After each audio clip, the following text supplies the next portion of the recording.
Board of Commissioners, would all those who are willing and able please rise and join me in the Pledge of Allegiance to the flag of our country. I pledge allegiance to the flag of the United States of America and to the republic for which it stands, one nation under God, indivisible, with liberty and justice for all. Grant us, O Lord, light to our understanding, prudence in our investigating, foresight in our planning, sincerity in our deliberating, the grace to follow truth in our judgment. Help us to be moved in our decision, neither by fear nor by self-interest, and to do our work faithfully. May we respect the authority vested in us, for thou art the source of all authority. And may we use our directives for the common good and for thy honor and glory. Amen. Amen. Thank you all. Madam Clerk, roll call, please. Commissioner Regovich. Here. Commissioner Plechnik. Present. Commissioner Hammercheck. Here. Okay, we have before us the meeting minutes of the regular meetings of December 29 and of 2022 and February 9 of 2023. Do we have a motion to approve same, waiving the reading thereof? Move to approve. Second. Thank you, Madam Clerk. Do we have any discussion? None being heard, Madam Clerk, roll call, please. Commissioner Regovich. Yes. Commissioner Plechnik. Yes. Commissioner Hammercheck. Yes. All right, this brings us to our first public comment portion. We have a couple of guests with us here today. From a familiar name, now Senator Jerry Serino. Sir, come on up. I believe you have some good tidings to share with us. Great. Thank you. Now, see, I was making a joke about borrowing a big check, and you brought one of your own. I brought a big check. Like this. That's right. It's only for $3, but it's a big check. Hey, you know, it's all It's a good. big check. Well, thank you, Mr. President. Commissioners, it's great to be back here. I just always enjoy coming back to what was my stomping grounds for 4 years and seeing all of you and the staff. So before I present the check that I brought up from Columbus last night, I did want to take the opportunity, if it's okay, Mr. President, to provide just a little brief update on what's happening. You all might be somewhat, interested in what goes on in Columbus from time to time. A lot of things happen that affect our county government and the citizens of our counties. In fact, later on today, I have a meeting with all of the Lake County judges, and one of my colleagues, Nathan Manning, Senator Manning, who is chairman of the Judiciary Committee in the Senate, is coming up, and we're going to have a 2-hour roundtable with all of the judges, including the municipal judges in Lake County. And I set that up because I thought it was important that our chairman of our Judiciary Committee hears from the local judges and finds out, whether it's issues relating to children, to family court, to the common pleas bench, to find out, issues that they'd like us to address, or to get their opinions on issues that are currently being discussed in the Judiciary Committee in the Senate. And so that's just another way of us trying to stay in touch with our local communities here. First of all, one thing I would, this is really hot news. Yesterday afternoon, we passed in the Senate, and I was a co-sponsor of this bill, Senate Bill 21, which deals with, and our council here will appreciate this, deals with venue. When currently, under the current law, and this law still has to go to the House, we believe it will pass, and we believe the governor will sign it also. One of the key components of this bill is that under the current law, if a business or a person or even a political subdivision has legal issues or has a cause of legal action with any of the state agencies, right now the venue is Franklin County in Columbus, right? Which effectively puts Franklin County as a super county. And there's nothing in our Constitution that says that any of the 88 counties are better than any of the others. And so it's also a huge inconvenience because if a business in Lake County is suing a department on a cause of action, they've got to go down to Columbus for hearings. They've got to go down there for follow-up court appearances. A lot of times individuals and companies will feel they have to hire a Columbus attorney who understands Franklin County and understands the bubble that we live in down there in Columbus. And so it can be more expensive, inconvenient. They have to leave their businesses. And we're really not talking about the big companies, the big corporations. It's really the smaller businesses and individuals that this is very unfair to. So in the bill we passed yesterday, with a very sizable majority, we'll change that so that the common pleas courts in the counties where the infraction or where the issue has been created, that is the venue where it will be heard and dealt with. And I think it's fixing a huge problem that's been a tradition for a long, long time. And I think our businesses in Lake County, who this will primarily impact, will find this a very convenient thing and a fair thing. Nothing against Franklin County, but nobody in Lake County voted for the judges in Franklin County. And we should not be subject to those. Even we get to even vote for the Supreme Court and for the Courts of Appeals. So I think this is a huge bill that I think it will sail through the House and will be very effective. We're working currently on the transportation budget. The budget process is transportation budget first, then the general fund budget, and then a year later we deal with the capital budget. So the transportation budget is in hearings right now in the House. Lake Tran will be an interested party certainly in that, and I'm sure they'll be well taken care of because there's a pretty sizable support level for public transit around the state in the legislature. The general fund budget, we will be coming up very shortly on getting that started as soon as the House sends it over to the Senate.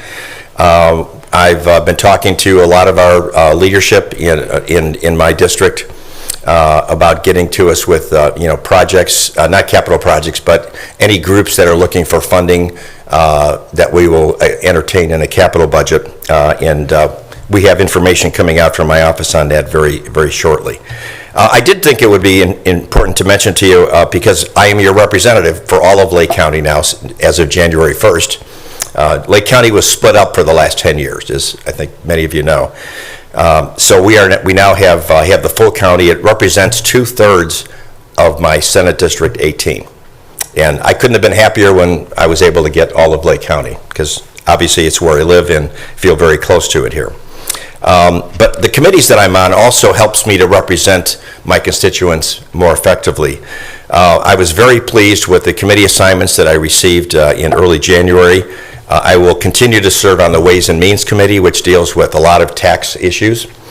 I'm vice chair of the Finance Committee, which is going to be very instrumental in the budget process, along with Matt Dolan, who is chairman, continues as chairman. I'm in the Energy and Utilities, Public Utilities Committee. I'm chairman of the Workforce and Higher Education, and I've got a big bill that's going to be coming out in about 3 weeks, 2 to 3 weeks, that will reform a lot of things on higher education that we need to reform here in the state of Ohio. So those committee assignments give me an opportunity to really represent you and to exercise whatever influence I can and wish to exercise on behalf of the constituents that I represent. So that's a quick update. Unless there are any questions, I can proceed to the check part of the meeting here today. So I know the money has already been transferred. Wire transfer, I believe, was received Tuesday or Wednesday of this week. But one of the problems that we were confronted with months and months ago was the Menor Harbor issue. And I think everybody probably has been through there or around there at one time or another. And different parties came to us and said, look, this is a public access issue. And the walls around the harbor entrance are collapsing through a combination of erosion and how rough that the waters can be there at times. And it's one of the primary places in Lake County that gives the public access for boating and so on. And it's also a safe harbor for other boats that need to come in the case of a storm, also to gas up for their boats, which is part of the economy here. And so we swung into action, and I'm happy to say that Representative Jamie Callender, who's in Columbus right now, the House and Senate are on sort of different schedules. So I came back last night. He's still down there doing things for the transportation budget. But he was extremely instrumental in working with us, as well as Chairman Dolan, who was very much helped us source the funding for this project. So it's a $3.5 million funding. The check I have here and will present to the commissioners and to Dave Anderson in a minute is for $500,000. That $500,000 is coming from the general fund budget through a grant from ODNR, Department of Natural Resources. And you will be also getting another $3 million from the capital budget. That will be, there's a process that takes a little bit longer, but it won't be very long. And that will be, has to get approved through the controlling board. I sit as vice chair of the controlling board. I don't see any issues with that moving along. And it's a good project. It's gotten all the requisite reviews and approvals necessary. So $3.5 million that will be there to help solve the problem and keep that public access waterway viable and open to the public. And I'm pleased to present this check to the commissioners and to Dave Anderson. So if we can do that. Well, as long as we're throwing good numbers out there. Okay. So I've got your press release, and I'm seeing we got $4 million. So is this an extra $500,000 on top of the $500,000? I'm sorry, the press release says $4 million? $4 million. So Oh. we got $500,000 general revenue fund. We got $3 you're million on a federal hook. reimbursement. So did we add another $500,000? I think that's a staff error. So Oh, okay. Hold on. Watch this. Never mind. I will be talking with them as soon as we're finished here. Somehow somebody didn't catch it. It's $3.5 million. It is three. Okay. Yes. Sorry to tease you with that extra. Yeah, because that's like, man, this is exciting. I know. We had Representative Callender was going crazy during oh, good heavens, lame duck period there. Yeah, it was. These things were voted on at I think it was 4:45 a.m. on Thursday in December when we were finishing up with lame duck. So there was a lot of stuff going on. That's just the nature of the beast of how lame duck gets done. But really, Matt Dolan, Senator Dolan, and Representative Callender and I, we worked as a team for the best interest of Lake County. And the public only always sees the check part or the ribbon cuttings or the certificates, but this was actually kind of a heated situation. It went from having one block of money to zero and 500,000 and then clawing back the million. Now we're at 3 million, 500,000. Do you want to share a little bit of that? Because that's something that the public should hear. Yeah, I mean, first of all, we needed to understand what is the amount necessary to fix the problem, right? And there could be different views on what that number is, but plus or minus a bit, I think everybody was pretty much in the same ballpark on what it was going to cost. But you're right, the budget negotiations can be like a Middle East bazaar, okay? Bazaar, not bizarre. And so you're right. There's not only discussions and debates between the two chambers, between the House and the Senate. There's also issues that the departments may have. So ODNR in this case, they may have different views of things, and so numbers move around quite rapidly. But one of the things that the three of us worked on hard was to make sure that we never went below the number that we felt was necessary to get this job done, solve the problem. Then you have the issue of what are the sources of the funding. So, excuse me, there are different budgets. So we dipped into two different budgets, the capital budget and the general fund budget, and put it into the hands of ODNR to do as a grant. And so there's lots of different mechanisms going on. It was really a fast and furious process the last evening or early morning of lame duck. I have a comfortable couch in my office, fortunately, so I was able to get some sleep while we were waiting. I always try to have a comfortable couch. This one's not as good as the one I had here. So does that answer your question? Yes, and just so we're all clear though, this $3.5 million, that's not the out the door price. You made an excellent point there that try to find out what it's actually going to cost. The total project cost is going to be more than this for everything that needs to be done. Right. We looked, and we like to have, kind of local government participation in these things. And I know that when I look at budget requests that come into me for the general fund or for capital, whenever there's any kind of a matching or sharing, and we've gone through this before, that gives me huge ammunition with my colleagues in fighting for the dollars for Lake County, or whichever entity I'm doing it for.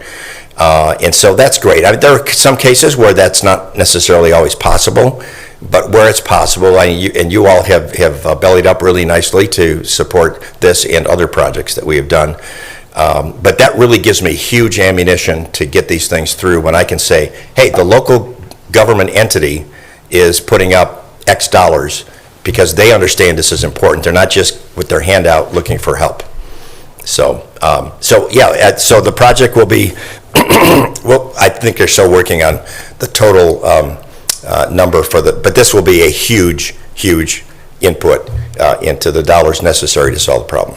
Excellent. Thanks for that background. Okay. Because again, the public, they just see that 500,000 and they have no idea what effort went into getting it there, let alone the other 3 million behind it and future asks. Sure. Well, we're happy to do it, and I know, again, my colleagues would love to have been here, but everybody worked together on behalf of our community. Excuse me.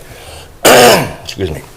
So, any other questions before I? Gentlemen? Can I present the check to you up here? Would that be all right? No, you're not. My colleague would not let us leave here without a photo, so. Okay.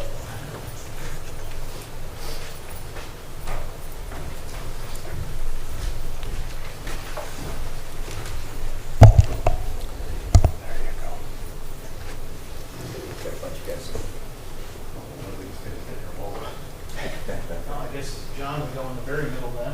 Okay. We'll just reproduce what we normally do. What do we got here? Oh, hey. Doing good? Yay.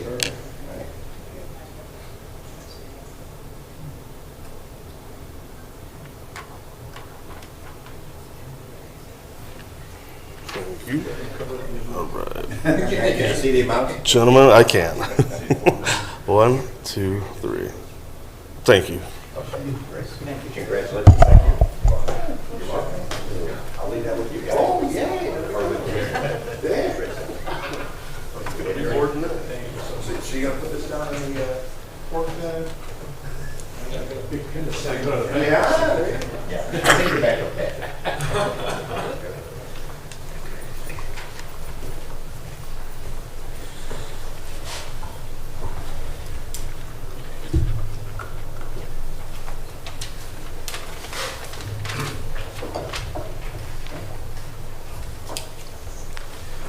See, we need visits like that more often. Thank you, Senator Serino. Excellent. And we have Judy Burr and John Hutchison from Project Hope with us. Folks, come on up.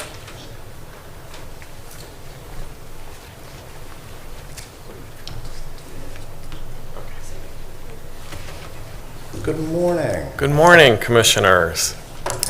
How's everybody doing today? Awesome. Good to hear. Thank you for the opportunity to be here today to celebrate the 30th anniversary of Project Hope for the Homeless this year. I just wanted to say the Commissioners have been great partners with us, and we thank you for your ongoing support and past support, including funding last year that helped us purchase a new generator, which was very much needed, especially when there's no power and you're housing 50 people with no lights and heat. It can be really challenging. So thank you again for that funding. And also we appreciate senior levy proceeds that help us operate our Hope House, which is very much needed as our population in Lake County continues to age. We continue to see more seniors needing our services. So we thank you, Commissioners. I do have a short presentation that I'd like to show here. A little bit about our history, kind of where we're going, what we've done. And so I'll just go ahead and proceed, I guess. There we go. Here's our mission and vision statements. Basically, we are the only homeless shelter in Lake County. And we're really trying to provide care to people with compassion and care and guidance. That's really the key. is to help enable people to feel like they have hope again and to restore their lives. So that's really what we're trying to do. And we do this and as part of our vision statement. We're inspired by the love of Jesus, so that's very important in our mission and what we do. In 1992, the Catholic Commission of Lake and Geauga County came together and they had a roundtable discussion about the issue of homelessness. And from that meeting in 1993, Project Hope for the Homeless was formed as a 501c3. Our legal name is Ecumenical Shelter Network of Lake County, but we do business as Project Hope for the Homeless. At that time, we actually were homeless ourselves, and what we did was we moved from church to church every couple weeks in the county, and then after a couple weeks, you move to another one. And that's what we did during the winter time. We were not a seasonal, we were not a year-round facility at that time. Willoughby Hills United Methodist Church was the first host site for us, so they're one of our longest supporters and partners. So we launched it as a 6-week pilot project. It helped 16 people the very first year. We had 25 cots and an $8,000 budget. And now our budget is about $1.3 million, so you can see how we've grown in the past 30 years. We purchased the shelter building, or we moved into the shelter building at 25 Freedom Road in Painesville Township in 2000. We leased it at that time. And then we purchased it in the year 2005 and went from a seasonal shelter to a year-round facility. And then in 2007, we increased the beds from 25 to 35. In 2007, we realized that we needed to have some sort of supportive system for people who had exited our care. We were finding people, sometimes they were not successful on their own after they left our care. Maybe they were sabotaging what they were doing so that they could come back and feel more at home, if you will. So we created this program to help provide that support and really help people as they transition. It's not smooth sailing every single time once people exit our care. So what we're doing is we're really trying to help them transition, keep touch with them, and make them feel like they're not just cut off as soon as they leave our care. And what that did was that brought our recidivism rate down from about 20% to less than 10%. So that means when people are exiting our care, 19 out of 20 basically are remaining in a good solid situation. And some of the services, sorry, I skipped that. Yeah, some of our services that our former guests will get, include one-on-one meetings, budgeting, aftercare packages to help them get started, linking them to the summer and winter HEAP programs to help them with a one-time payment for their energy costs. And those do go a long way because sometimes it is difficult to navigate the system, to figure out what paperwork you need to figure out or complete and when you really need to do that, when deadlines are and that sort of thing.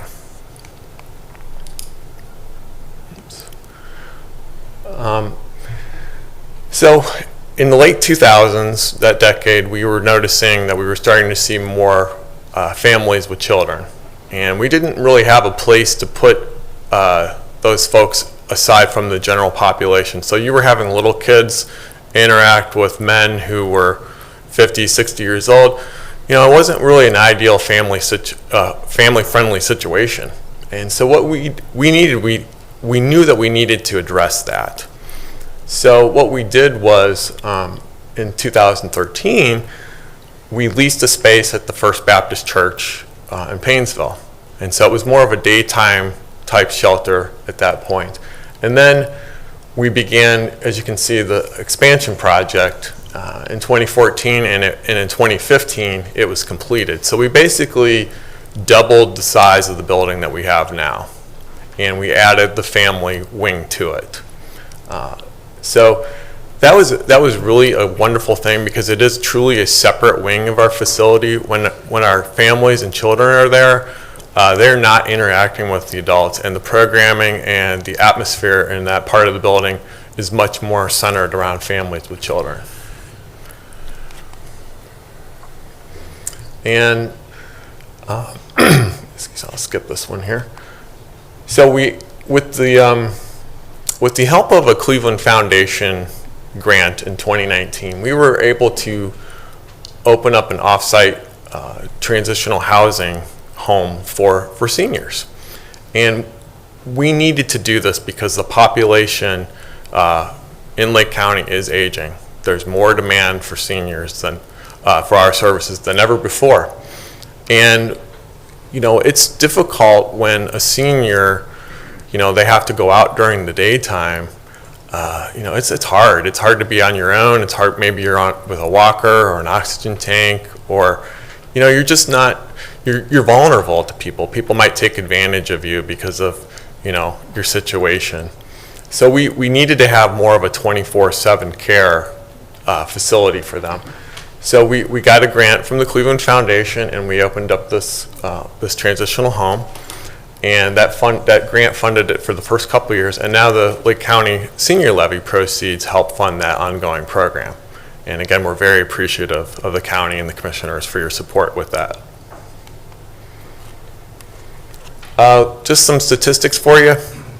Last year, we served 321 guests. And the amazing part about that is 86% of our guests achieved a positive transition, meaning that they moved into their own home or entered in-person behavioral health treatment. And that is really an amazing statistic when you think when somebody comes to the shelter the first day, it's probably the lowest point in their life. They're literally often without hope. Maybe they haven't eaten for a few days, haven't showered in a couple weeks. They're miserable. And within an average stay of 30 days, they're transitioning into their own home. So it's amazing stuff, and we're really proud of what we do. One of the major reasons of homelessness that we see is 70% of our guests struggle with mental health or chemical dependency, or both. So that's quite a big factor when you consider why people are homeless, is because they're not necessarily getting treated for their mental illnesses. They're not, they're just not in a good frame of mind so that they can work on the skills that they really need to work on and get to the root cause of why they're homeless. And so we're able to link them with our partners in the county. We have over 30 partnerships, community partnerships, and we're able to get them into those appointments at Crossroads or Signature Health and get them the medication that they need so that they can get back on the right track. We had 13 veterans last year. We do not have a large percentage of our guests who are veterans.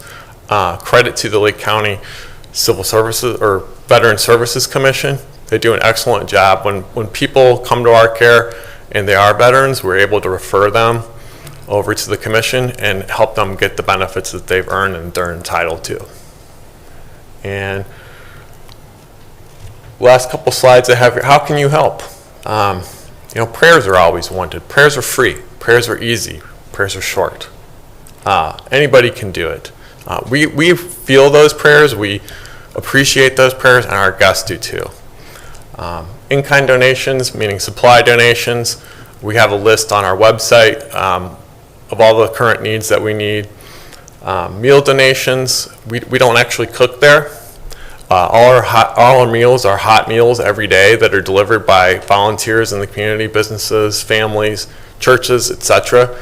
So 365 days a year we have a hot meal, which is pretty cool actually. And volunteering and group projects, and of course financial support. We need financial support from the community because individual giving is actually our largest source of revenue. So we cannot do what we do without the support of the public.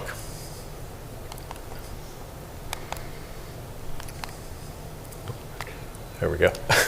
And the last one I have here, so I was just talking about financial support. the cost for one person to stay per night is about $43. And that money that is provided by anybody, it can be $1, it can be $5. 43 is always just a nice suggested donation because it does help somebody for one night. So when you donate that amount, you're actually providing a bed for somebody in all our services each day.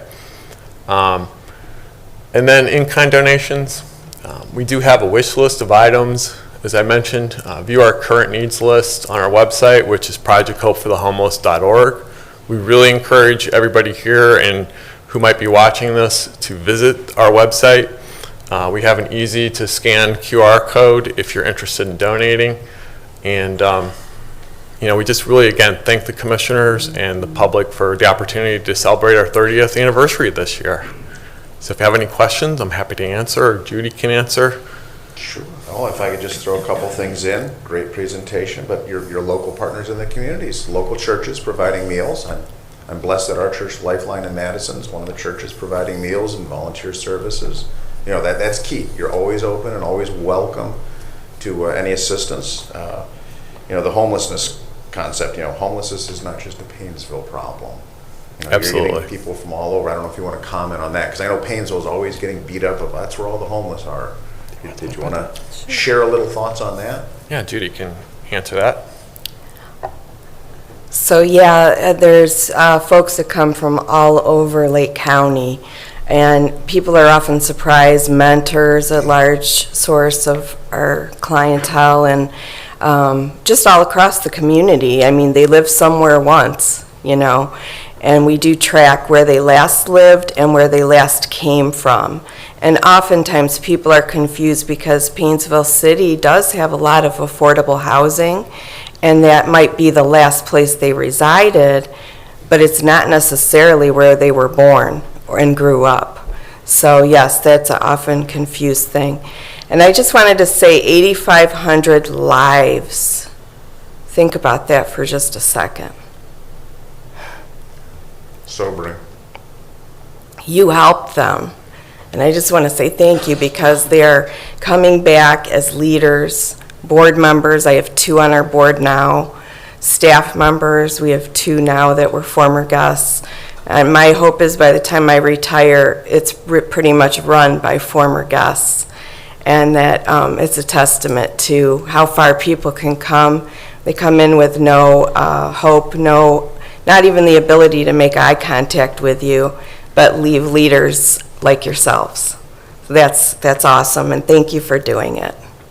It's very kind of you to say that, and the support. I think it's fair to say this board continues to be strongly in support. I know in recent years it may not feel like it, with all the community development block grant, here's CDBG and HUD, Housing and Urban Development rules and regulations that we have to adhere to. And we actually, for the ARPA, American Rescue Plan, we actually had to hire outside legal counsel. It may seem incredibly bureaucratic, and I can appreciate frustrations that we may not be able to just write you the check. But please, just hang in there.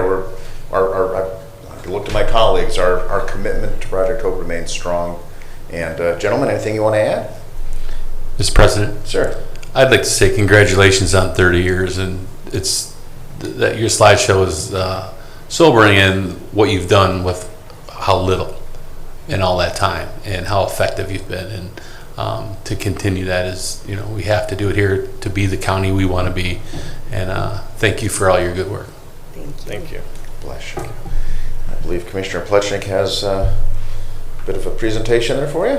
Mr. President, the Board of Lake County Commissioners has adopted a recognition for Project Hope for the Homeless on the celebration of its 30th anniversary. Whereas on February 14th, 1993, an ecumenical group of leaders from churches, organizations, and local governments were asked to participate in a meeting by the Catholic Commission of Lake and Geauga counties to discuss the growing problem of homelessness in our area. And whereas, since that first meeting 30 years ago, Project Hope for the Homeless has been renewing hope and restoring the lives of thousands. We just heard 8,500 of homeless men, women, and children. Project Hope for the Homeless not only provides emergency shelter, but also care and guidance to individuals and families seeking independence. Project Hope for the Homeless continues to expand in order to meet the county's changing needs. And whereas, during the past year, Project Hope served 329 guests, including 43 children, and more than 80% left the shelter, making a positive transition into a better living situation. Over the past few years, Project Hope has worked on 4 programs, which include an overnight shelter for adults, a separate wing for families and children, an optional aftercare program, and our off-site senior care program at the Hope House. Now, therefore, the Board of Lake County Commissioners extends its genuine gratitude to the staff and leadership of Project Hope for the Homeless, who have embraced and sustained its mission for 3 decades. We wish Project Hope continued resolve and renewed dedication to guiding members of our community to a productive, safe, and independent life. Thank you. Excellent. Can we do that presentation? Absolutely. It's not official until you get it put in your hands. Sure.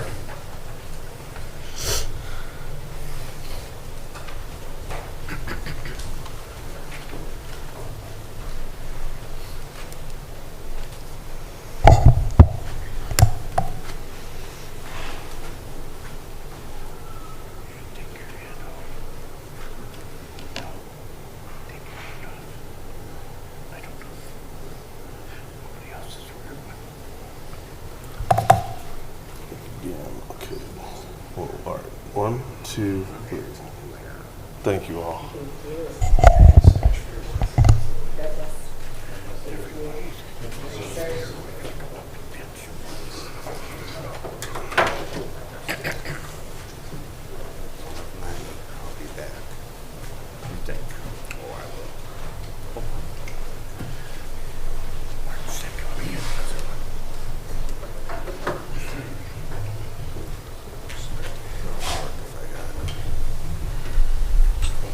Always good to start a meeting off with happy presentations. And continuing on now with our first public comment portion, sir. Now, don't be the wet blanket now, Mr. Massey. You know, there's a pretty high bar set here. Here I am pulling that leg again. Okay. Brian Massey, 8196 Rainbow Drive in Concord. I'm coming before the commissioners on behalf of the citizens of Lake County. I have several items. The first was I received an email from a Willowick resident. Let me read that. Can you ask the county commissioners for any justification of Willowick water and sewer rate increases that go into effect this billing cycle? I was told by Lake County Utilities that that's a question for the commissioners. He says, I don't believe there are any new sewer projects. So can you provide the Willowick resident for any valid reasons for rate increases? I'm going to look over to utilities here. Certainly the cost of just doing business in the water and wastewater has gone up, over the last couple of years, but specifically in Willowick, we provide water, the Lake County Department of Utilities to the city. We do not provide wastewater services, although we do send the bills. The residents would receive a bill from the Lake County Department of Utilities. This wastewater portion comes from the city of Willowick. So I'm a little confused. He's saying the city of Willowick sent them to the commissioners. I'm just wondering who ultimately makes the decision to raise the increases? Is it joint? I mean, some from the county and some from the city? It's actually done by council in Willowick. Done by the council. And the wastewater goes to Euclid. So Euclid has increased their cost over and over, and there's 3 cities, Randy? Willoughby Hills, Wickliffe, Willowick, all go to Euclid. And they've had some major EPA sightings. They put a new treatment plant in, so they have increased their cost hugely overnight and never even notified the city. Do you want to define that? Because that is a significant increase. It's 25%. 25%. Yeah. Okay, thank you very much. I appreciate it. The second item is, I wish Senator Serino was still here, but I've been speaking to many citizens in Lake County, and they are supporting our efforts. We asked if we should act on their behalf as lobbyists for citizens to prepare a resolution that, or legislation rather, and go to the state level to eliminate property taxes for schools, specifically school property taxes for seniors over 65. So I just want to let the commissioners know that that is a project that we, Lobbyists for Citizens, are going to work on behalf of the seniors in Lake County.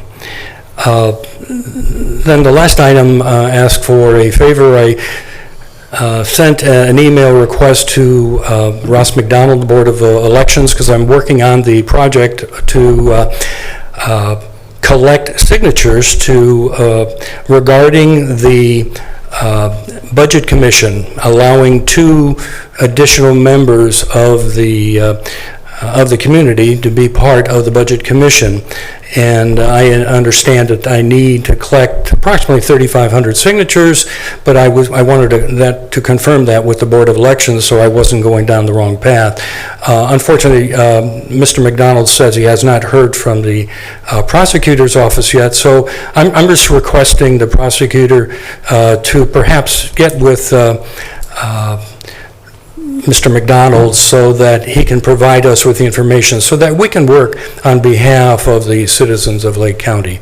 Thank you very much. Thank you, sir. Okay, sir.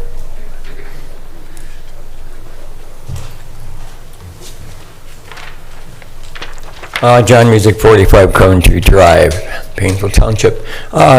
Just recently I got the newsletter from Riverside School, and I'll be going to the school board again meeting tonight.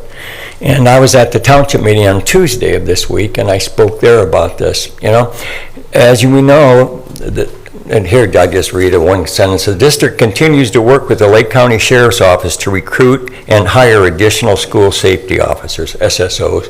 And, you have an SRO and you have SSOs at schools. School resource officer and school safety officers. But the thing about it is the sheriff works with them. And the one deputy that was there, Deputy Rowland, he has gone to the Chesterland Police Department. And so now Deputy Fitzgerald has taken his place along with Deputy Basco. He will be helping us SROs over there at Riverside. And I was just thinking, me as a parent, a father, what was my number one priority when my kids were younger? It was to make them safe and protect them. And I want to thank the sheriff for doing that, and I see the prosecutors here, because they're all part of law enforcement, and I thank them for doing it. As a father, you cannot have anything more than to keep your children safe at all times. May it be at school, at home, or anywhere in between.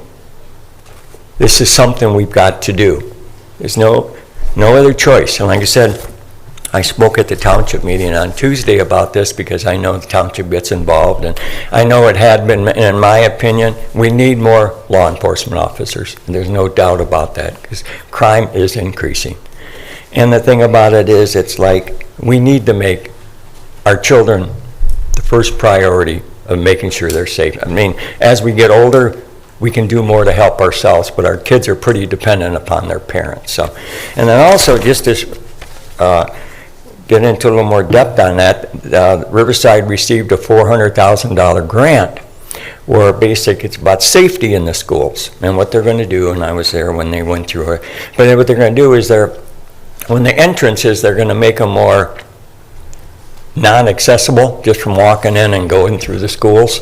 So that's what they're going to do at 4 of the schools. 2 of the schools are the newer ones. So, but the 4 older schools are going to do that. So this is what is truly going on in our schools. And when we talk about law enforcement, we've got to realize, hey, there are a lot of people that are very, very dependent, as we all are. I don't care what you do in your own home, but you can only do so much. You do need law enforcement. So just think about our kids, that they do need it in our schools, and hopefully we never have to use it. Just like now, I remember coming to these meetings, we never had a deputy downstairs. Why do we now? Duh. Why? And the thing about it is, it's like, that'd be like, I'd love to have a deputy parked on the end of my street. But we all know that isn't ever going to happen. But the thing about it, I'm full-time I'm talking about. Like the sheriff always says, you can't be everywhere all the time. It's inhumanly impossible. But I'm just saying, we need to help our children as much as we possibly can. There's no, our children are our future. So I just wanted to get that in, so. And like I said, the Senator Jerry was here earlier and talking about this came via from Ohio K through 12 School Safety Grant. They got the grant for this, so I want to thank him if he was involved in that. And so just wanted to mention that, think about our kids when we talk about law enforcement. All right, thank you. Thank you, sir. All right, anyone else wishing to address the board? Sir. Good morning, sir. If you could leave your name and address for the record, please. Yes. Thank you, sir. Kenneth Hearn, 494 Cherrywood Lane, Painesville, Ohio, 44077. Good morning, Lake County Commissioners, Mr. Plesnick, Mr. Hamercheck, Mr. Regovich. Thank you for what you do. It's important. Thank you. Can't say that enough. I see a lot of you guys on video a lot, and what you do is important. Can't overstate that enough. I'm a taxpayer. I'm here in support of the new jail, and I'd like to offer kind of a different perspective in terms of why the facility, in my view, is imperative to have. It's in the best interest of the Lake County residents. Credentials. I kind of played around a little bit with this and said, do you kind of say something about who you are, where you're from, a little bit? The subject is about the jail, but I think it is important. I was born in Lake East Hospital back in 1967. I'm right over there. That's where I started. So I'm from this area. Nothing's ever been handed to me. When I was 13, 14, I wanted a bicycle. My dad said, well, go paint the sewer plant. Here's a bucket of paint. And I had to go do that for 2 weeks. So I kind of know the burden of money. So this is going somewhere. I'm not just kind of free talking. Like most of you, like I said, I've worked probably just about every job you can imagine. Lots of them. Spent 6 years in the Navy, 5 to 6 years working myself through college as a non-traditional student, running a fork truck in the middle of the night over at Lowe's. So again, I do know the burden of money. It's important. As far as law enforcement officials, I guess they're indicating to us that they need a new jail. I would agree. And last year, and this is where it gets kind of a different perspective, I guess. Last year, I was awarded less than 10 days in the Lake County Jail. Again, I was awarded less than 10 days in the Lake County Jail.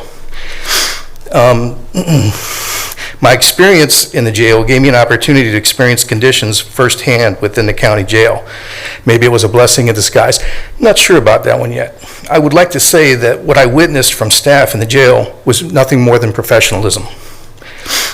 This is a place that is not easy to work, and I can tell you that firsthand. I did consider myself safe and secure in that jail. I did get 3 meals a day in that jail, and I got the right amount of sleep, at least I think I did. And I noticed a lot of young officers in there, which is kind of saying what I've seen before on some videos concerning here. So I think I'm kind of restating things that have been said before. But nonetheless, I am a taxpayer, and I do have a say. What I saw most was the water damage, the paint peeling, the walls chipping away, the windows with cracks and breaks. I speak only of the floors that I was on, which was processing, first floor. I want to say it was 4th floor, not sure, didn't ask, but I think it was 1st and 4th. Water trickling down walls and pipes. You had leaks in that place. You have mold. There's no doubt in my mind. Liability. You might have liability. And it's an issue to take very serious. Walls in the cells chipping away, little chunks of concrete. Now, I watched The Shawshank Redemption once, and I saw a guy poke through some poster and ended up escaping from a jail. I'm not saying that that's where we're at with the Lake County Jail, but sure as heck, there's stuff on the floor there, standing water, etc. Not in a not secure way, but just in a way that dilapidated might be a better word to throw in there. The windows are worn, they're cracked, they're broken. clear as day. You're getting a different perspective up here. You're not getting the sheriff up here talking about, I want a new jail for XYZ money.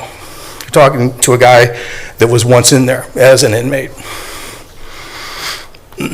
I don't think there's any easy answers here. Now, I'm not going to take my time and talk to you about problems and solutions. I don't think that's the platform right now. But I just wanted you to know that I think most of us would agree that something needs to be done. I think I heard something with regards to an addition. We'll clean it up, put an addition on. What's that have to do with mold? What's that have to do with a lot of other things? So it was just very much an eye-opener. And like I said, it's tough coming up here and talking about these kind of things, and there are no easy answers. The communities, we're going to have to address this eventually. How in the world can we how can we talk about rehabilitation, recidivism rates? How can we even address that if we've got an environment that is not conducive to living? And I'm not saying the jail is not conducive to living. You can live in the jail. Most normal people say, hell, that's what he deserved.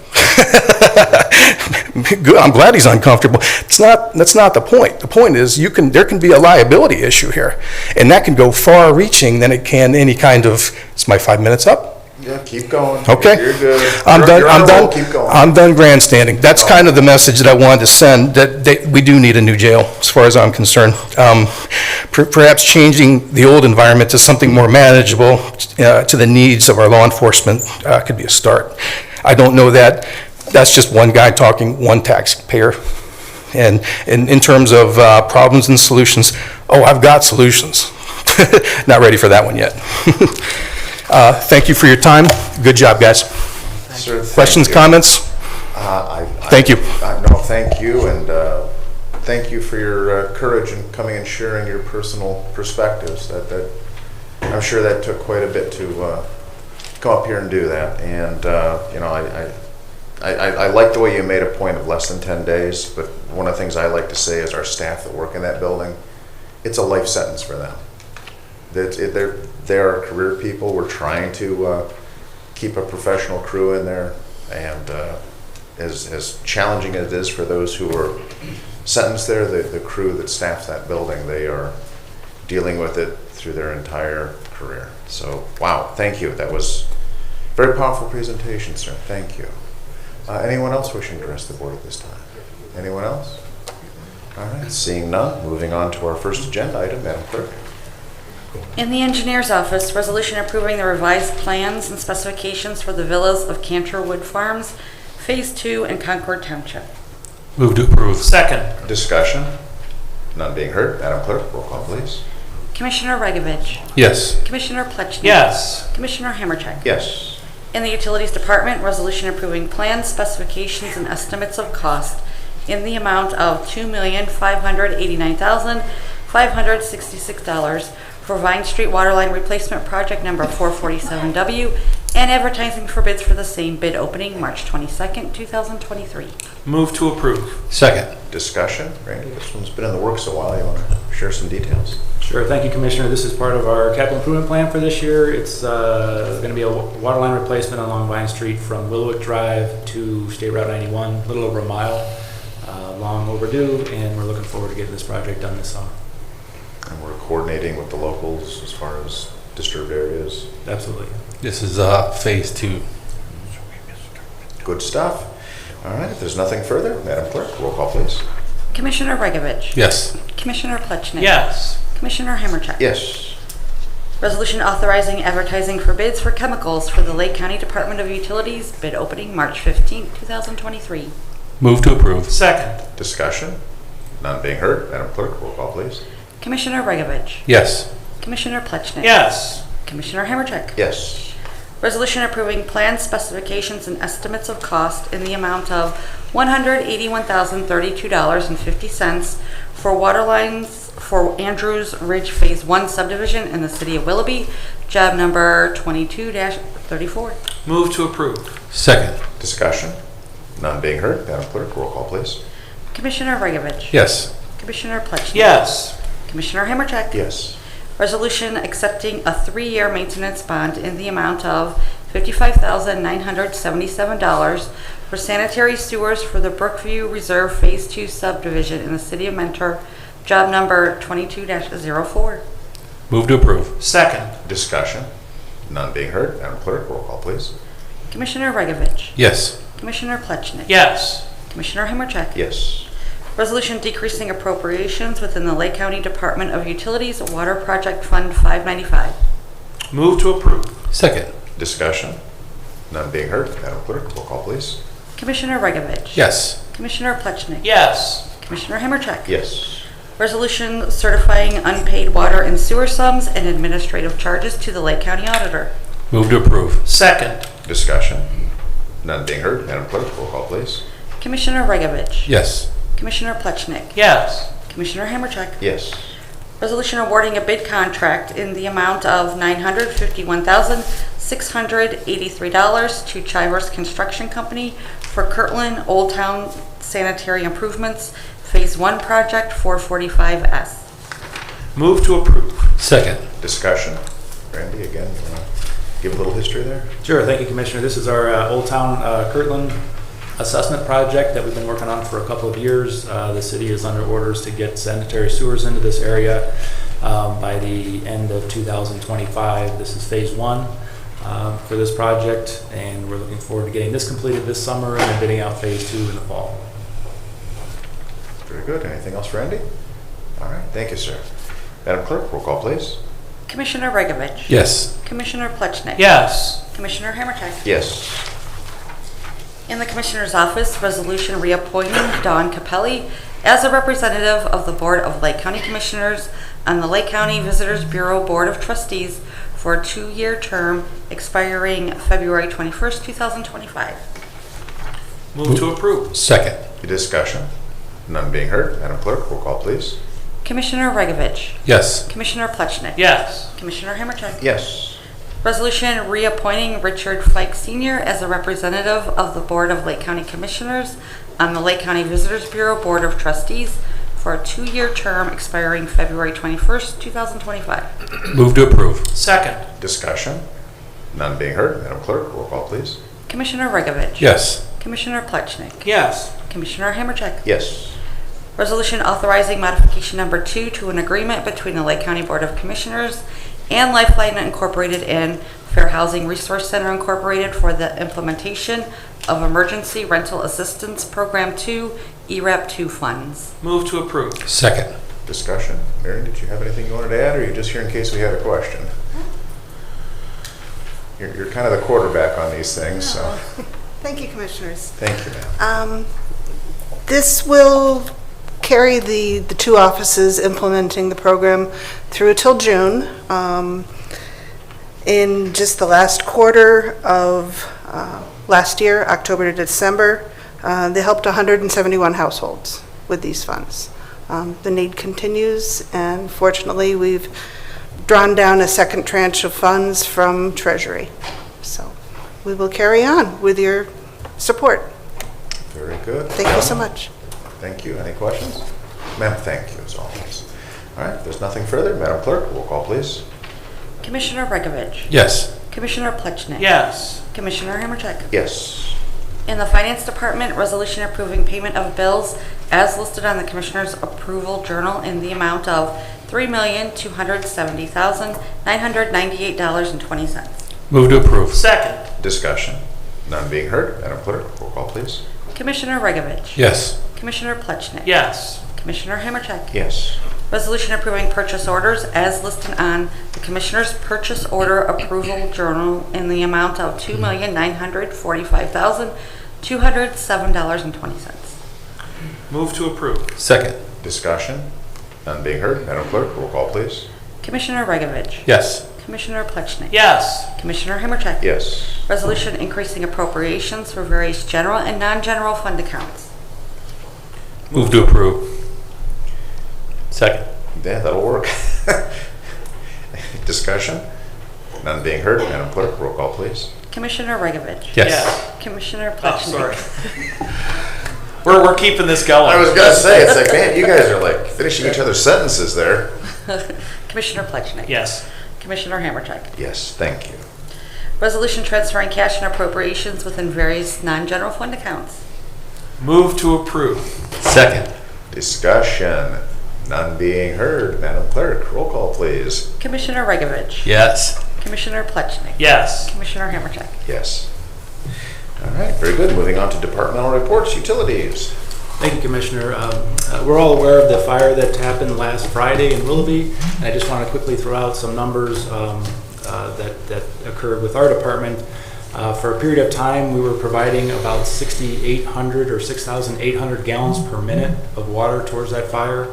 And total, the first 2 hours was about 2 million gallons of water put on the fire, and eventually another 1 million gallons over the course of the rest of that day. So we provided 3 million gallons of water to fight the fire and protect the buildings in the area. And I want to thank John Deemert and his crew for coordinating that and making sure that the water was available, and working with Command Central very closely throughout the day to make sure that was all, we were able to provide that. So.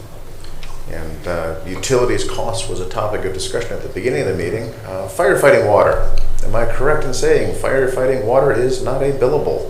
That's correct. Yeah, we provide that service as part of our rates.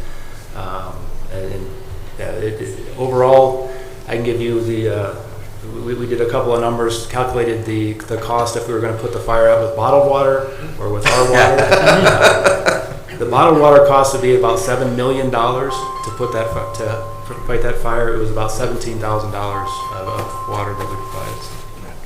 And that is one of the things I always like to hear you talk about, how much a gallon of water costs to purify and make suitable for consumption. That is always a fascinating thing. But again, this is also why it's so important that our plants are properly maintained, our capacity, our storage tanks, the distribution systems. Do you want to talk about that? Because I know that's part of your ongoing maintenance as far as siting and. Absolutely, yeah, thank you. A lot of our capital improvement projects are tank painting and tank maintenance that is primarily to provide capacity within the system for daily use, but also to fight fires like this. We've got a 5 million gallon reservoir at the corner of 91 and 84, and also an elevated tank there that provides service to this area, along with other standpipes and elevated tanks throughout the system. So it is our capital improvement plan addresses that to make sure that these facilities are in working order when needed and when called upon.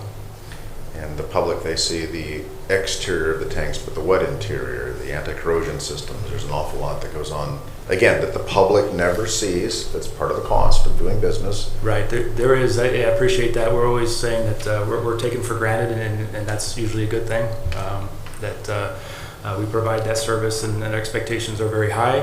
And as indicated by this event, we were able to rise to that occasion and provide that service.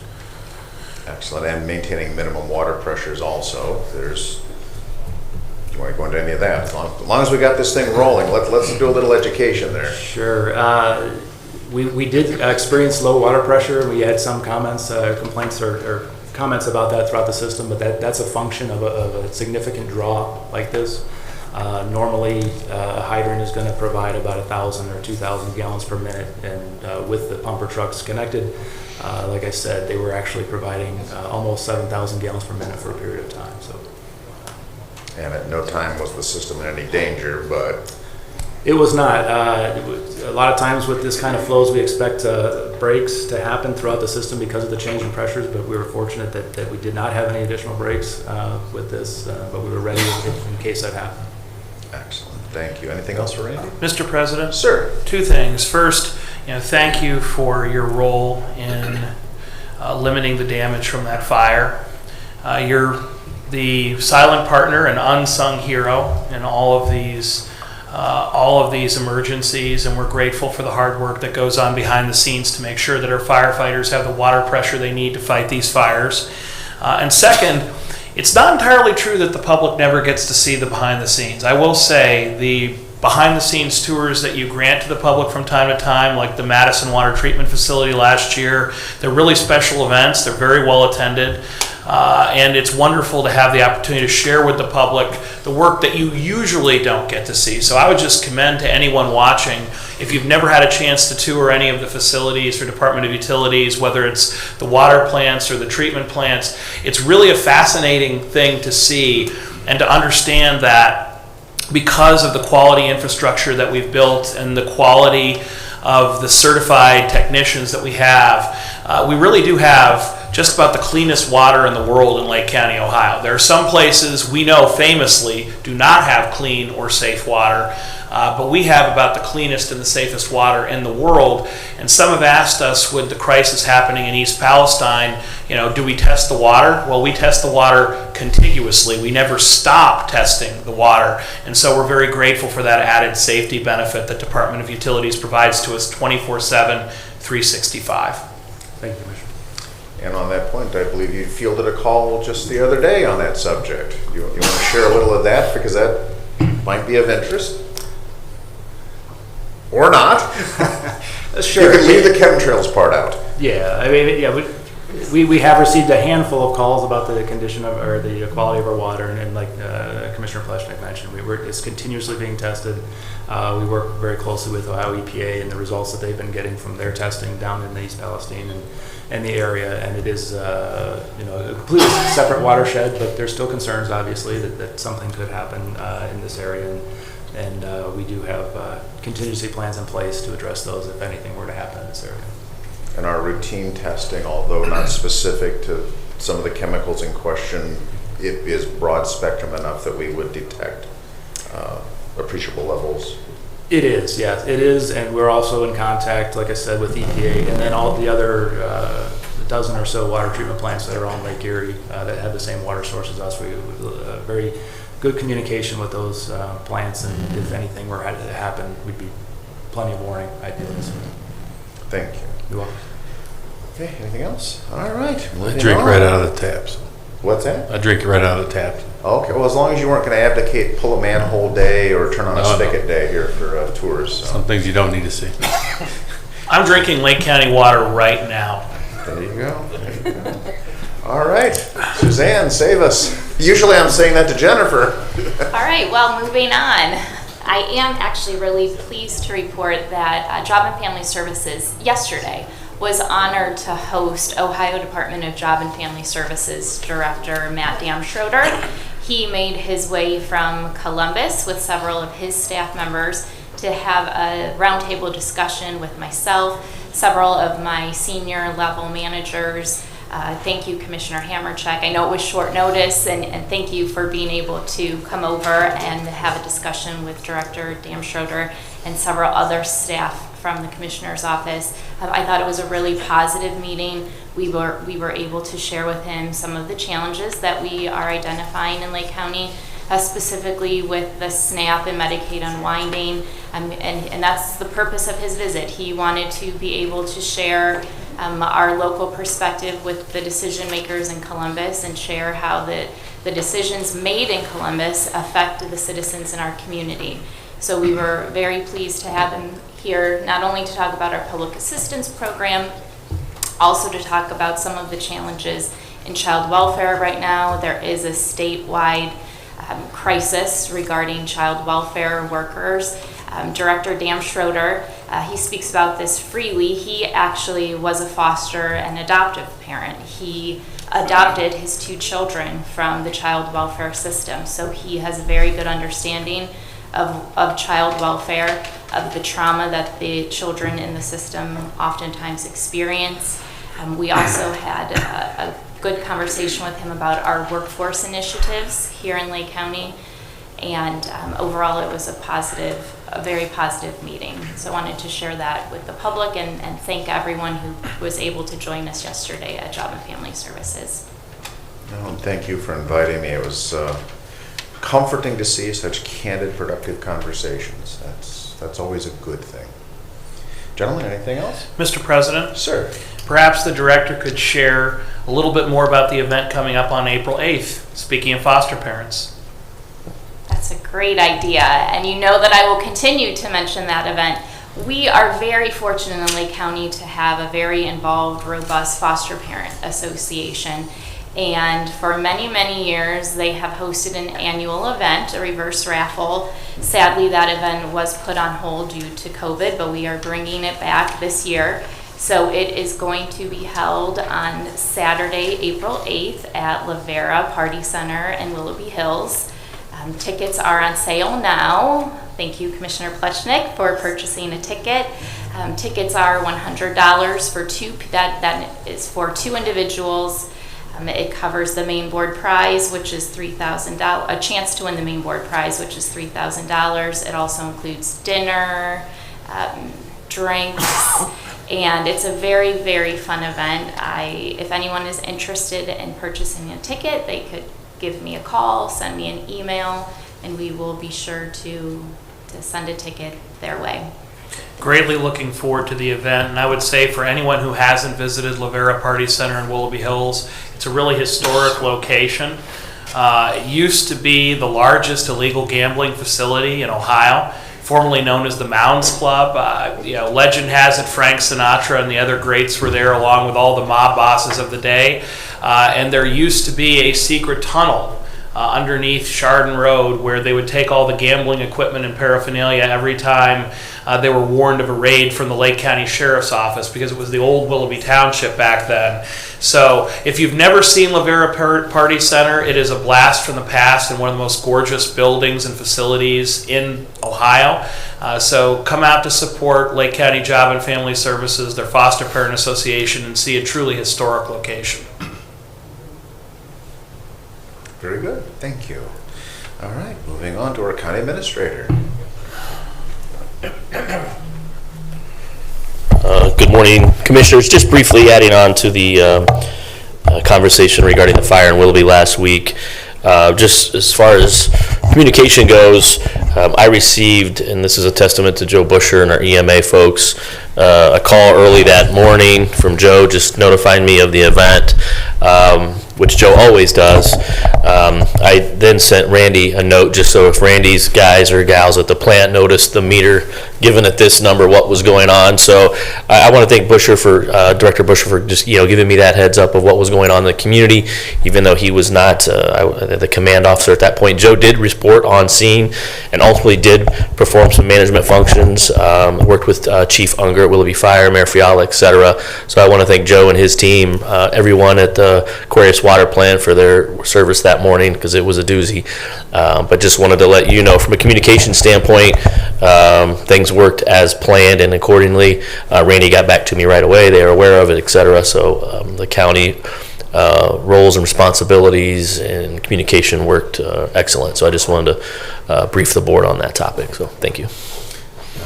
Just to kind of take a page out of that discussion with Joe, I believe that photo that he had out of his back window of the sun doesn't rise from that direction. In Concord. Yes, that pretty much said it all, and I think it was on the ground in 24 minutes. Yeah, plus or minus. That's, yeah. That building couldn't have had a worse time for that to hit. There was no fire protection in place. That was just its most vulnerable point, and that's when it went wrong. Yep, and some wind to help. And some wind, but again, the debris field discussion, I thought that was an interesting, how far and potential other fires that could have come up from that. Yeah. So I think that's also a testament to the quality of the firefighting services here in Lake County. Yep, they did a great job. So thank you. They kept it contained. All right, anything else for, okay. And moving on, Madam Clerk. The next commissioners meeting is scheduled for next Thursday, March 2nd at 10 a.m. Thank you. Thank you, ma'am. Anything for our clerk? All right, thank you, ma'am. Moving on to legal, sir. No reports, Commissioner. Thank you. All right, this brings us to our old business portion of the meeting. Any old business to come before the board? Any old business? All right, moving on to new business. New business? Mr. President? Sir. Hearing from the public about the importance of the jail and the safety of the people therein, both those who work there and those who have a short stay. I thought, if you might permit me, I would ask, seeing that we actually have the chaplain of the Lake County Jail and Sheriff's Office here with us today, ask if he might come forward and just say a prayer for the continued safety of everyone who spends time in the jail for whatever reason, whether they may work there or they may stay there. So if you would entertain that, I'd love to make that request. But of course, Bishop. Bishop Maribel, welcome as always. Thank you. You never know when you're going to be called upon. Yes, that is the truth. Eternal God, most blessed and most holy, We worship and we adore you. We acknowledge your infinite glory. We celebrate your divine majesty. We praise your name. You are a healer, you are a deliverer, you are a protector, you are a provider, you are a lawyer, you are El Shaddai, you are El Adonai, you are Alpha, Beta, Gamma, Delta, Kappa, Lambda, Mu, Nu, Fu, Phi, Chi, Omicron. Precious Lord, I just want to say thank you to you. 40 years ago, you brought me, Heavenly Father, in this great nation. Father God, there is New York, there is Chicago, there is California, there is everywhere. But I'm so happy to be in Pennsville, Ohio. I'm so happy, King of Kings, to be here. I just want you to know that I appreciate you. I just want you to know, Heavenly Father, I appreciate Lake County Commissioners. For years, I've been coming here and I've seen them move and move and move.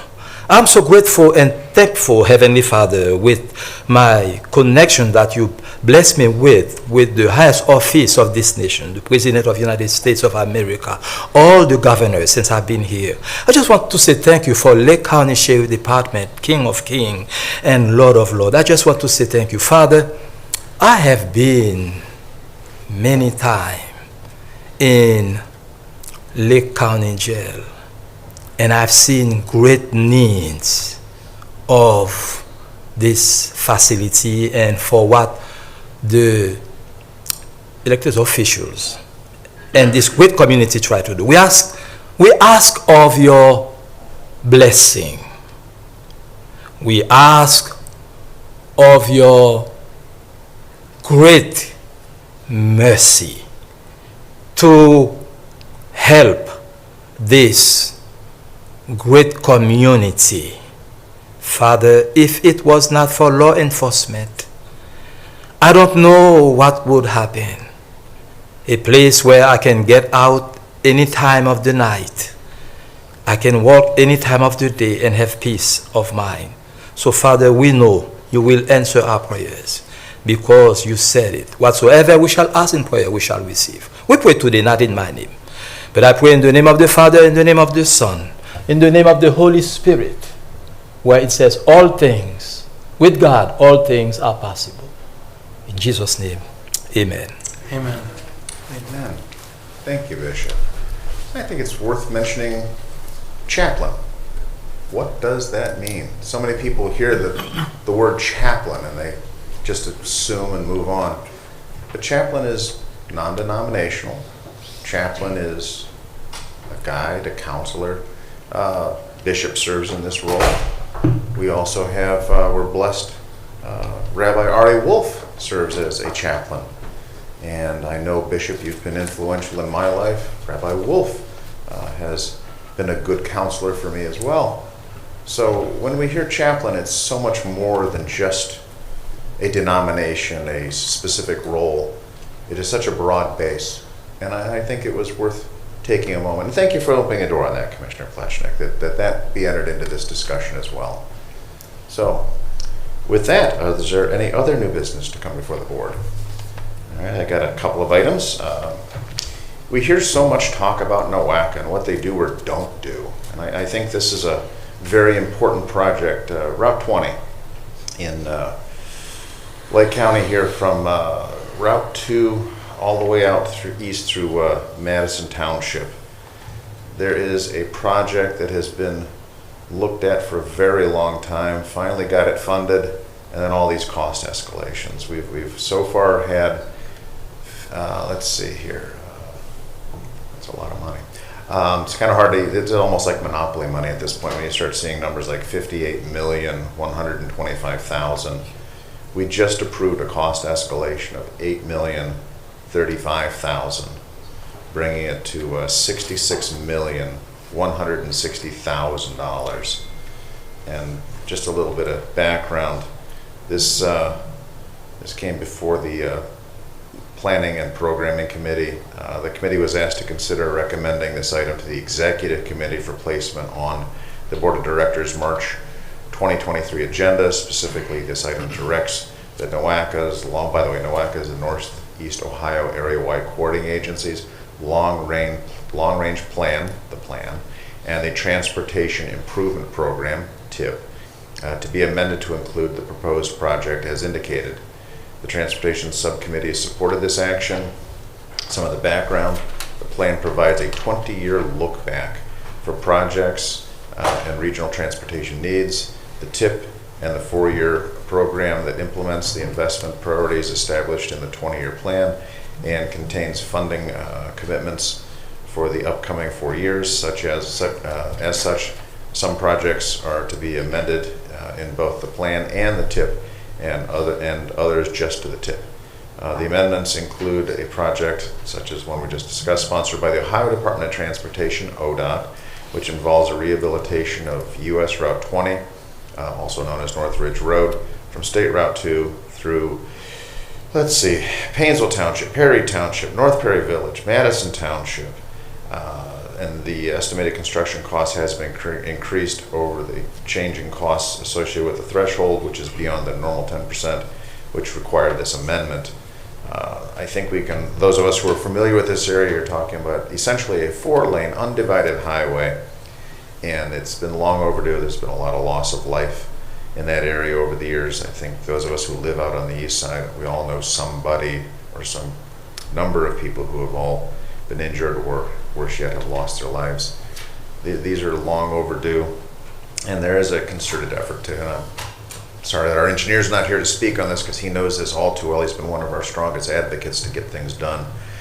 And I'm proud to say, though, that if this isn't proof that Lake County is no longer a donor community where more money leaves Lake County than comes back, I fail to see, some of the rationale, because there's been a lot of talk and trying to reinvigorate the idea of Lake County needs to leave and we need to try to do our own thing. And you know what? Sometimes just working together makes a difference. One other thing I'd like to bring up under new business, we've got an opportunity here for the Mentor Cardinal Circle for Families of Black Students presents the Gallery of Heroes, a living exhibit of Black Americans who shaped history. Now keep in mind this is Black History Month, coming up on Tuesday, February 28th of this month here. We've got from 6 to 7:30 p.m. in the Paradigm Building at 6477 Center Street in Mentor. There's going to be literally a live exhibit of a number of historic figures, and also to reinforce that as part of, and keep in mind everyone is welcome, please bring the kids because it's important that our youth actually learn from historical figures who are presenting. They're also going to be having the Black History Bingo, and they are going to be having prizes, and the notion behind that is giving a quote or a reference so that you know which figure they're talking about. And it's quite a unique learning and educational opportunity for people to interact. Refreshments will be provided. I'm working in the refreshment booth, by the way. And the building is fully accessible to individuals with handicaps or any special needs. So again, that's the Gallery of Heroes, and that's again Tuesday, February 28th from 6 to 7:30 p.m. So, if there's no other new business, we'll move on to our second public comment portion. Sir.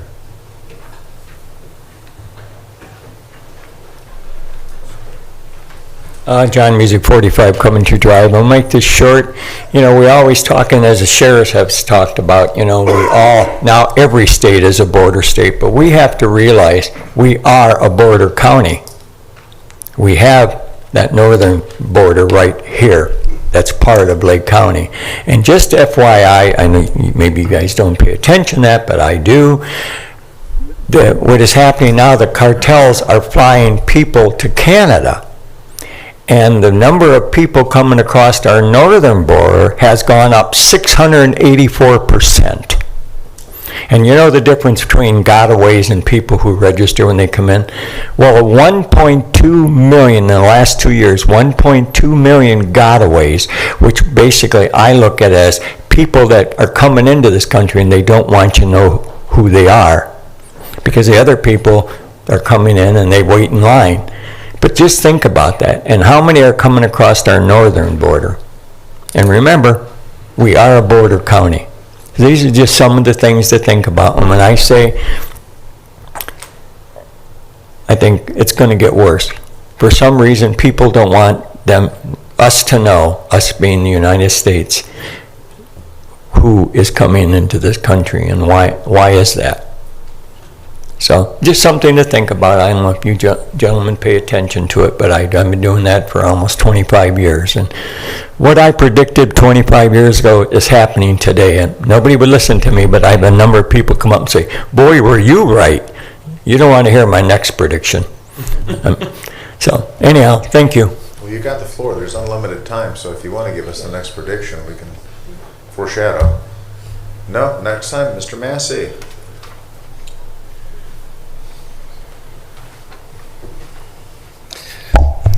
Again, Brian Massey, 8196 Rainbow Drive in Concord. Commissioner Ambercheck, you're right. We citizens do take for granted our water supply. It just becomes you expect it to work all the time. I did see when I noticed the resolution talking about all the chemicals that we have to purchase. I know nothing about the chemicals. I assume that they're all when we get the water out of the tap, that it is all of these chemicals are no longer present, in our water supply. I mention that only from the standpoint I was down in. I took a road trip to East Palestine, or East Palestine, depending on how they pronounce it. That what I realized, I did create a short video of it, but I was prohibited from taking pictures of the actual site. I did get some, but they told me that I couldn't do it, so I had to leave. And I was also fortunate to interview a lifelong resident of the community, and he was complimentary toward Governor DeWine, but as far as the federal government, I think they've been really shortchanged down there, and they know it. And so we're offering prayers for the people in East Palestine because they are going to need it. Thank you very much. Thank you. In the water, I think you would hope that there's going to be residual chlorine, because the last thing you want to do is have foul water coming out of your spigot. So let's have at least that chemical there. We don't want to get into the biosolid, do we? Oh, golly, no. Okay. No. All those soup ponds we're going to build behind your house? Thank you. Valley there? Thank you. Okay. Anyone else wishing to address? Sir? Yes. Or sirs, in this case. Yeah, both of us probably. I'm going to have to help him here too, so. My name's Jason Rosa, live at 6073 Campbell Road, Mentor-on-the-Lake, Ohio. I'm here because of the housing situations in Lake County with these house flippers committing fraud. I am a victim of fraud of $60,000 in my house from a business known as Flippin' Lake County. And this guy continually repeats to keep doing houses in Lake County, Ohio. I've made it address to people in the county of fraud happening with this guy, not pulling permits, doing work on houses. The building departments are not following up. He's selling homes that are completely unapproved. I got 3 pages right here in my hand of violations on my home, and I want to know why this keeps happening in Lake County, Ohio. It's all over Lake County, Ohio. And this is a witness of mine that could vouch for all these violations all over Lake County, Ohio. Willowick, Mentor, Mentor-on-the-Lake, Willoughby Hills. And this guy continues to make a lot of money, and the homeowners down the line are the ones paying in the long run. I have $60,000 in damage, which I am fighting in court right now. And this is a serious issue in Lake County, Ohio.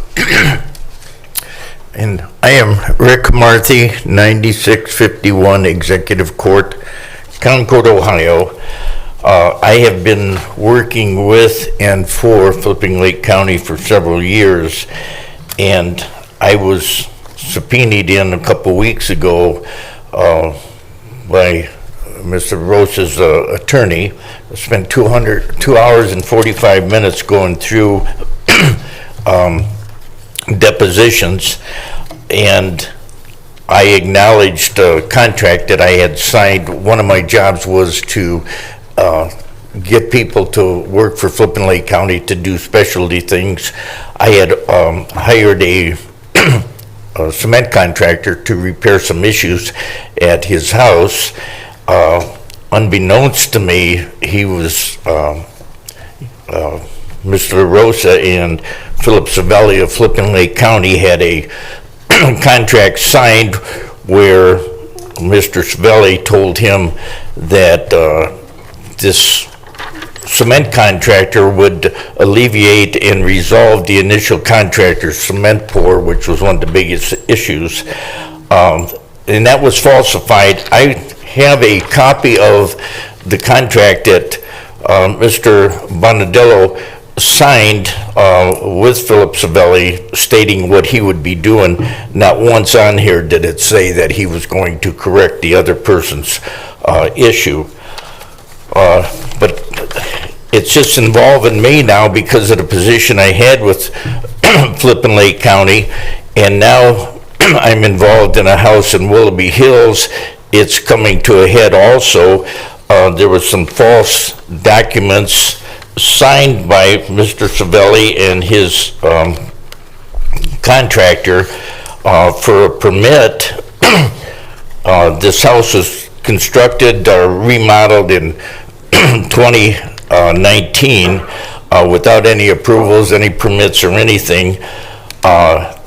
When the city of Willoughby Hills and their law director caught on to this, they had asked for permits to be made for all the work that was done, and they falsified and went in for an addition, and excuse me. Yes, sir. They asked for a. Would you like some waters? Pardon? Would you like some water? Water. What's that? Water. Oh, Would you like no, some I'm good, thank you. Just, I appreciate it though, thank you much. Anyway, when the application was taken out, it was listed that they were going to put a dormer on the house and put a new bathroom upstairs. In addition, an alteration was a permit that they had asked for. They estimated the cost at $5,500. It says addition of new dormer and bathroom upstairs. So it was all documented here, but I personally drew up these verbiage and these diagrams because the whole house was entirely gutted and remodeled. I have been to the City of Willoughby Hills. I've been to the assistant law director. I even went to Michael Kenny, the law prosecutor for Willoughby Hills. Basically, they're saying, we just want to get out of this whole thing. It's been 3 years. We want to let everything go. I don't want to stop with this because, again, my name's on a lot of this stuff, and I need some assurance that something would be done. This house was bought in 2019 for $140,000. It's now in the market for $441,000, and they're claiming they only put $5,500 into it. I was there personally. I saw everything going on. I was to oversee the construction, and like I said, to me, this is a very good case of fraud. And I can't understand how a person like Flippin Lake County, who also goes by AS Properties, who also goes by Philip Savelli LLC, I cannot understand how he can get away with doing all this work without any permits. Willowbrook alone, he has 15 houses that he's been working on the past couple of years. Some are sold, some are still being worked on. Only 2 of them have had permits, and I personally went and did the verbiage and the diagrams and got the permits, but there's some 13, 14 houses right now in Willowbrook that are being sold by this person, no permits at all. I have been to the building department in Willowick, basically the same thing. Don't want to get involved, don't want to bother with it. I said, this is right under your nose. How could you let this guy continually to do this without any permits at all? I went to Timberlake. He's in Timberlake working on a house that he falsified a zoning permit, put it on the front window, gutted the house, and he has not done anything at all in the way of obtaining a building permit or the zoning permit. And I'd just like to know what can I do to put a stop to this as a citizen, a concerned citizen, and also being in the construction myself. I look at licensed bonded contractors that sit home and do nothing while this guy takes anybody off the street and has them do the work. So I'm asking for help on where do I go from here? Well, I will just say we're not in a position to be giving legal advice. It sounds like there's pending litigation. This does sound like a civil matter. It does sound like there's a claim of fraud, which I'm going to look over at the legal and say, Mr. Hackman. Well, I guess I'm glad to hear that you have an attorney, it sounds like. Yes. It is more of a local issue. This Board of Commissioners has no control over issues like that. With regard to what you're claiming about fraud, you may have already, but I would suggest if you feel that that happened, and I'm not familiar with any of the entities or names that you mentioned here, report it to your local police department in the city in which the house is cited. Perhaps something will develop from that. I don't know. But those are issues that I would certainly consider for you, sir. Hire an attorney as well. And again, I'm glad to hear you have an attorney, but that's a local issue, quite frankly, with each municipality. And I would encourage you, if you think something illegal, criminal has happened, go make a report at the local police department. All right, well, like I said, my concern is I'm getting involved. I don't know what's going to happen with his case that I'm involved in, but I know these here, I just want to avoid my name being out there and me suffering some consequences for something that I was only hired to oversee, not get involved in. I don't blame you at all. I do understand your concerns. And I have been to the police department. Basically, they're saying, well, it's not really worth looking into. It's just like everybody wants to turn their back on what's going on, especially in Willowick. I say, how could you do 15 houses at least and only get permits on 2 of them? And when I went to the building department and talked to the building inspector, I gave him all the information. Nothing was ever done. And I just, how do you keep your LLC going when you do all this stuff that you shouldn't be doing? Again, I can't comment on the specific situation. I understand your concerns. This Board of Commissioners really does not have any authority to step in and do anything about that. Whether or not there's probable cause found by a criminal investigation, sounds like you're hearing certain things from various law enforcement agencies. I can't speak to the details of that because I'm not familiar with them. Our office, we prosecute crimes, we don't investigate them. Mr. President. Sir. So I can tell you as the former mayor of Willowick, we were in Willoughby Court quite often with in our building department. I don't know, I will be having a conversation with the current mayor after what I've learned today, and John's from Willoughby Hills. So those are deep concerns of mine, and it was my concern as a mayor when I was there too, that these kind of things would happen. I happen to be in the construction trades, so I know what it's like on the other end too. So I can assure you that I will look into that portion of it, but thanks for making a stand, Mr. Rosa. It takes somebody like that to do it, because a lot of people probably would move in and just say, live with it, or fix it, or do with it what they had to do. But unfortunately, from about 2008 and 9, went through that process. It was a real nightmare back then. And and it continues to be where people just come in to try and make money rather than put out a good product. Okay, I appreciate it. Well, thank you guys very much. Mr. President? Sir.